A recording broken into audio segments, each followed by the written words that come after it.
अनजान जगह पे, अनजान शहर में जब आप अपना घर बसाते हो ना, तो कितना मुश्किल होता है सरवाइव करना। और उस समय और ज्यादा मुश्किल हो जाता है ना जब तनख्वाह कम होती है। लेकिन पता है, जो मैं आप लोगों को बताऊंगी ना कि मैंने किया क्या ऐसा कि आखिर वो पैसे जो है मेरे बचने शुरू हुए। Hello everyone, welcome back to my channel real life with Tuku. कैसे हैं आप लोग? आई होप आप बहुत अच्छे होंगे और सेहतमंद होंगे और आप लगातार मेरी वीडियो के साथ भी बने हुए होंगे। दोस्तों, आज की वीडियो में बात करेंगे कि पैसा बचाना मतलब सरल नहीं होता है, तो पैसे कैसे बचाएं। अगर ये कोई इजी वर्क नहीं है तो कैसे पैसे बचाएं। देखिए दोस्तों, आपको मैं मतलब अपनी जब स्टोरी बताऊंगी ना, तो कुछ कुछ चीज़ें ऐसी बता दूंगी ना जो आप लोग, मुझे पता है कि मतलब तो परसेंट जो लोग होंगे वो जरूर इस काम को करते होंगे, जो चीज़ें मैं बताती हूँ। क्योंकि मैं बहुत कुछ नया ऐसा कुछ नहीं बता दे रही हूँ जो आप नहीं कर सकते हो। लेकिन एक बार उसमें ना थोड़ी सी मशक्कत इसलिए लगती है क्योंकि ये टफ काम है। टफ काम है पैसे बचाना। पैसे बचाना कोई आसान चीज़ तो है ही नहीं। और देखिए, आपके पास सिंपल चीज़ 100 रुपये अगर आपके पास है ना, तो उन 100 रुपये को अगर मैं कहूँगी कि आप खर्च करके दिखाइए, तो आपको क्विकली 5 मिनट से भी कम लगेगा 100 रुपये को खर्च करने में। लेकिन आपको पता है, पूरे दिन के दिन बैठे रहते हैं ना, तब जाके वो 100 रुपये या 1000 रुपये बनते हैं। इतना टाइम देना पड़ता है। तो एक 100 रुपये बनने में कितना टाइम लगता है, ये कितने मुश्किल है, लेकिन खर्च करने में आपको 5 मिनट से भी कम। मैं कुछ ज़्यादा ही बोल रही हूँ, 5 मिनट। लोग तो दो दो एक एक मिनट में खर्च कर देते हैं, 30-40 सेकंड में खर्च कर देते हैं। मेरे से तो नहीं होता है, क्योंकि मुझे पता है वो 100 रुपये की क्या कीमत होती है। तो कहना यहाँ पे ये है दोस्तों कि आज की वीडियो में आपको बहुत बहुत बड़ी चीज़ बताने वाली हूँ। इस चीज़ को अगर मैंने इम्प्लीमेंट किया था और मेरे पास पैसे हुए थे, आप इम्प्लीमेंट करोगे, आपके पास भी पैसे होंगे। लेकिन आपको वीडियो के अंत तक बने रहना होगा, क्योंकि अंत तक अगर आप रहोगे ना, तो ही आपको पता चल पाएगा कि आपको करना कैसे है। दोस्तों, अधूरा ज्ञान हमेशा ना मतलब आप समझो कि बेकार होता है। अधूरा ज्ञान किसी भी चीज़ का नहीं लेना चाहिए। इसलिए आज की वीडियो जो है वो बहुत इंटरेस्टिंग है। लेकिन वीडियो स्टार्ट होने से पहले एक नम्र निवेदन है कि अगर आप लोगों ने अभी तक रियल लाइफ विद टुकू को सब्सक्राइब नहीं किया, तो प्लीज सब्सक्राइब कर लीजिए अपने इस चैनल को।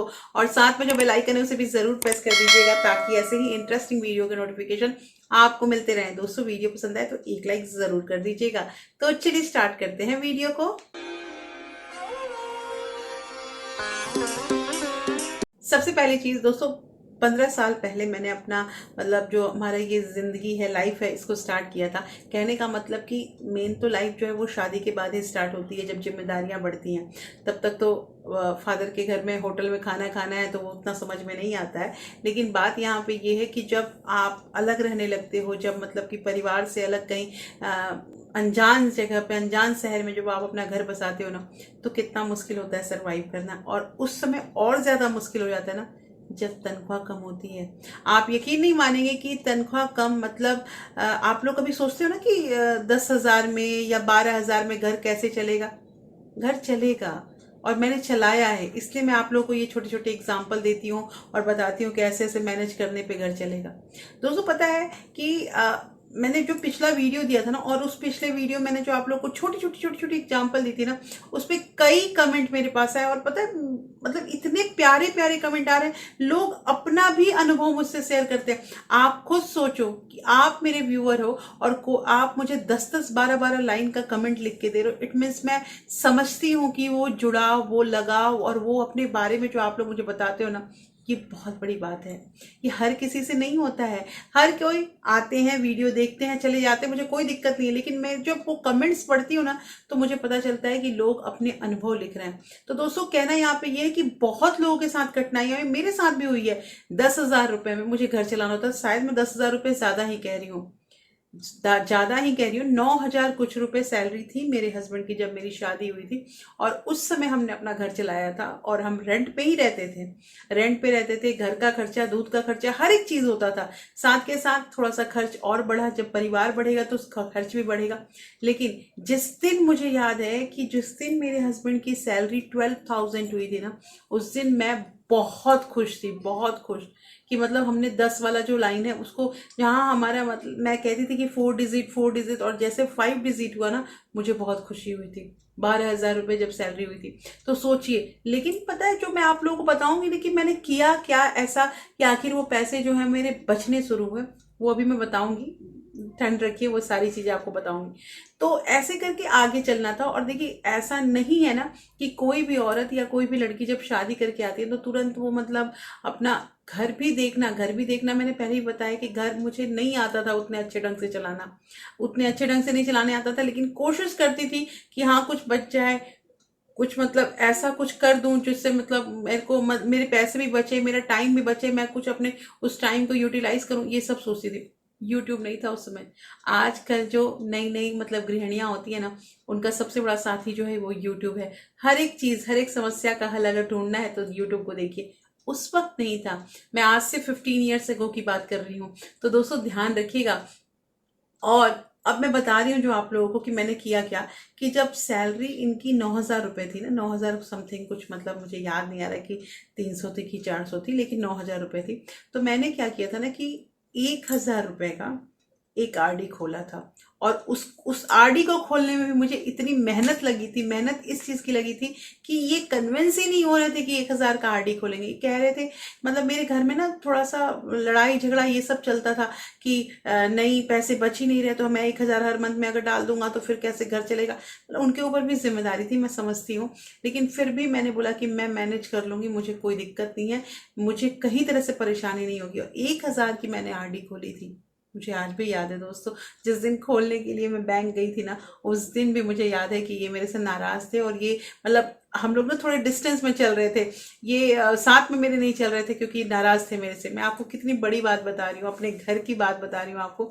और तब मैंने 1,000 रुपए की आरडी खोली। और जब वो 1,000 रुपए करके बीच में मैंने किसी भी तरह का मतलब ब्रेक नहीं किया या फिर और नहीं किया, तो जब 12,000 रुपए हुए, और मैंने उसी बीच में जैसे मम्मी आई मेरी, फिर जैसे कोई मिलने आता था तो 500 रुपये, मम्मी 500 रुपये से कम नहीं देती थी, तो 500-500 रुपये ऐसे करके ना मैंने 3,000 रुपये बचा भी लिए थे, पूरे साल की बात कह रही हूँ। और जब 12,000 रुपये, उसमें 12,000 नहीं, 12,600 कुछ रुपया मुझे पूरा मिला था जब वो मेरी आरडी कंप्लीट हुई थी। और मैंने क्या किया था, अपने हस्बैंड को पैसे दे, इन्होंने बोला कि बैंक में मैं भी गई थी साथ में, और मैंने 15,000 नहीं बची कराई, 15,000 ऐसा जो था 15,000 की एफडी कराई। और पता है वो मतलब उस दिन का मूड, मतलब आज से 1 साल पहले और फिर उस दिन का मूड जो देखा मैंने, इनका चेंज था। इन्होंने बोला कि हाँ ये पैसे बच गए, शायद ये पैसे नहीं बचते। 15,000 रुपये, आप सोचो कि मतलब 14-15 साल पहले वैल्यू रखता था। अब की बार क्या किया हमने कि 1,000 रुपए का मैंने बोला इस बार ना बढ़ाएंगे आरडी का अमाउंट, तो इस बार हम लोग 1,500 करेंगे। तो 1,500 करेंगे, तो 1,500 करने के लिए मैंने क्या किया था ना कि मैंने बोला 2 आरडी होगी। 2 आरडी इसलिए होगी, देखिए दोस्तों कितना इंसान डरता है कि हम हो सकता है कंप्लीट नहीं कर सकते हैं। तो 2 आरडी मैंने क्यों कराई थी, क्योंकि कंफ्यूजन इस चीज का था ना कि पता नहीं हम पूरे साल चला पाएंगे या नहीं चला पाएंगे। कहने का मतलब ये था कि 1,000 रुपए की आरडी जैसे चल रही थी वैसे चली रही थी, और एक 500 की आरडी मैंने एक और करवाई थी, क्योंकि मुझे लगा कि अगर बाई चांस पैसे की ज़रूरत होगी और हमारा नहीं चल पाएगा, तो मैं जो एक आरडी है उसको तोड़ दूंगी और उसके जो पैसे होंगे वो मतलब बंद कर देंगे हम लोग, ये सोच में था। लेकिन पता है दोस्तों, ये एक मतलब अच्छी चीज़ ये है ना कि मैं स्टार्ट कर देती हूँ तो उसको मुझे बीच में ब्रेक नहीं करना होता है। तो वो भी अगली साल जाके मेरा वो दोनों जो आरडी था वो भी कंप्लीट हुआ, और फिर से हमारे पास पैसे हुए मतलब आप सोचो कि अब की बार जो मैंने एफडी कराई वो 20,000 की करा दी। तो ऐसे करके जैसे साल साल होता गया। और हाँ, जब ये मेरा एफडी कंप्लीट होता था जो 15,000 का जो मैंने कराया था, इसको तुरंत से रिन्यू कर देती थी, उसको मैं ब्रेक ही नहीं करती थी। जो पैसे आते थे ना उसको फिर से रिन्यू कर देती थी। लेकिन ये कोई भी काम जो है वो मेरा नेट पे नहीं होता था, मुझे जाना पड़ता था। ऐसे ऐसे करके मैंने किया। फिर अब अगली साल जब करना था तो फिर मैंने अब 1,500 से थोड़ा सा और इंक्रीमेंट किया, तो मैंने 2,000 किया। और तब तक जैसे 2-3 साल जब हो गए ना, तो फिर मैंने बोला कि अब मैं जॉब करूंगी। तो जब जॉब स्टार्ट किया था तब भी मेरी सैलरी बहुत कम थी, और मैं आगे बताऊंगी आपको कि कैसी कितनी सैलरी थी और उस पर कैसे कैसे काम किया। अब ऐसा हुआ कि हमारे जहाँ मैं दिल्ली में रहती थी ना, तो वहाँ कमेटी चलती थी। कमेटी आप लोगों ने सुना होगा, जो बोली वाली कमेटी होती है, कोई लोग नो प्रॉफिट नो लॉस ऐसे करके कमेटी करते हैं। तो वहाँ पे ऐसा है कि कमेटी हर लोग मतलब कोई नहीं चला सकता है। जो चलाते थे ना वो भी जो 12 आदमी या 13 आदमी का एक ग्रुप बनाते थे और कमेटी चलाते थे, तो वो भी उन लोगों को लेते थे जिनका मोस्टली घर अपना है, मतलब कि जिसका अपना मकान है। उन लोगों को ये होता था कि जिनका अपना मकान है ना वो कमेटी लेके लेके भागेंगे नहीं। और रेंटर पे तो कोई विश्वास ही नहीं करता था दिल्ली जैसे शहर में। लेकिन मुझे नहीं पता था, मैं अपना जॉब पे जाती थी, पैसे होते थे, वही आरडी एफडी यही वाली कहानी होती थी। मतलब दिमाग कमेटी कमेटी सुना था, लेकिन कहाँ कमेटी खोले यही समझ में नहीं आता था। स्कूल में हम लोग क्या करते थे, जैसे 4-5 फ्रेंड थे तो हम लोग बोलते थे अपनी कमेटी चलाएंगे, तो हम लोग वो नो प्रॉफिट नो लॉस वाला करते थे कि जैसे 5 लोग हैं तो हर महीने सब 1000-1000 रुपए देंगे। 5000 होगा पहला उठा लेगा, दूसरे महीने में फिर 5000 होगा तो दूसरा उठा लेगा, ऐसे करके 5 महीने का चलाते थे। मुझे इसमें कोई फायदा नहीं लगता था। इसमें फायदा तभी है जब आप पहला उठा लोगे, तो उसमें आपको ये रहेगा कि 5000 रुपये आपके पास इकट्ठे पहले ही मिल गए।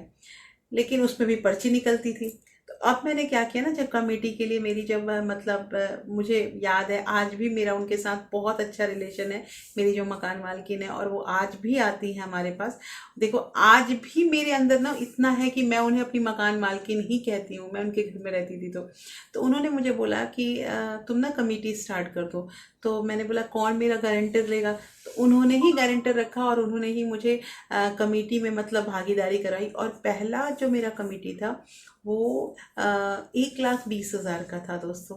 1,20,000 का था। लेकिन वहाँ पे ऐसा था ना कि वो जो सेकंड कमेटी थी वो पूरी उठती थी, और वो सेकंड कमेटी उठाती थी जो कमेटी चलाती ही थी। बाकी सब ना कुछ कुछ कुछ कुछ घाटे पे उठाते थे। तो मुझे ये पता था ना कि लास्ट की जो कमेटी उठाएगा ना उसको पूरे के पूरे पैसे मिलेंगे।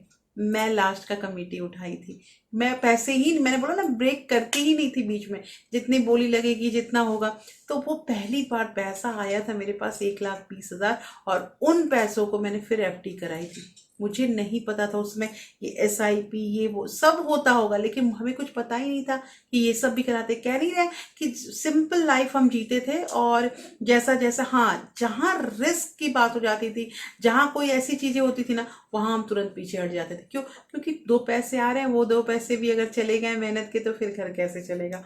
तो ये सोच थी मेरी। और ऐसे ऐसे करके ना, आप यकीन नहीं मानोगे कि मेरे पास 13-14 सर्टिफिकेट हो गए थे। मतलब एफडी के पहले सर्टिफिकेट होते थे ना, आजकल तो एफडी आपको विजिबल हो जाता है, हम लोग अपने फोन में देख लेते हैं, उसमें नहीं होता था। लेकिन 13-14 मैंने एफडी के पेपर रखे थे, और कोई भी मेरा बिगर अमाउंट का एफडी नहीं था।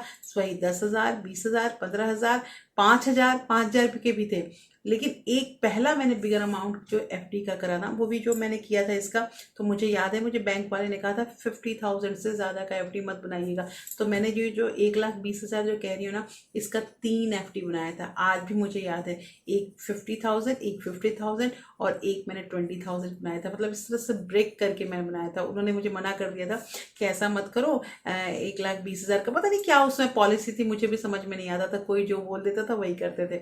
तो सोचिए क्या दुनिया थी और क्या समय था कि कोई बोल देगा हम उसके अकॉर्डिंग करने लगेंगे।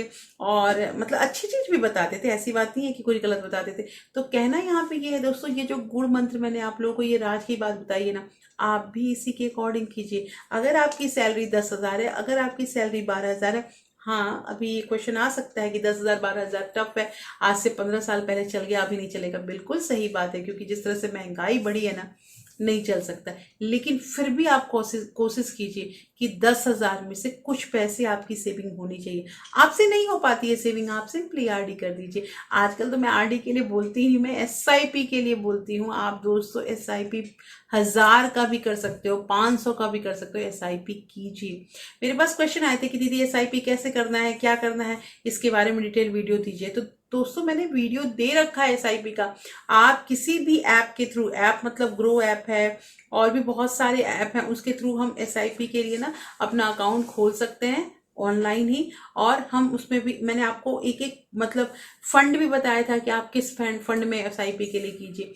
तो आपको फंड में अगेन बता दूंगी, मुझे कोई दिक्कत नहीं है, लेकिन एसआईपी करना स्टार्ट कीजिए दोस्तों। एसआईपी अच्छी चीज है, उसमें अच्छा इंटरेस्ट मिलता है, आपके पैसे जमा होते जाएंगे, आपको पता नहीं चलेगा।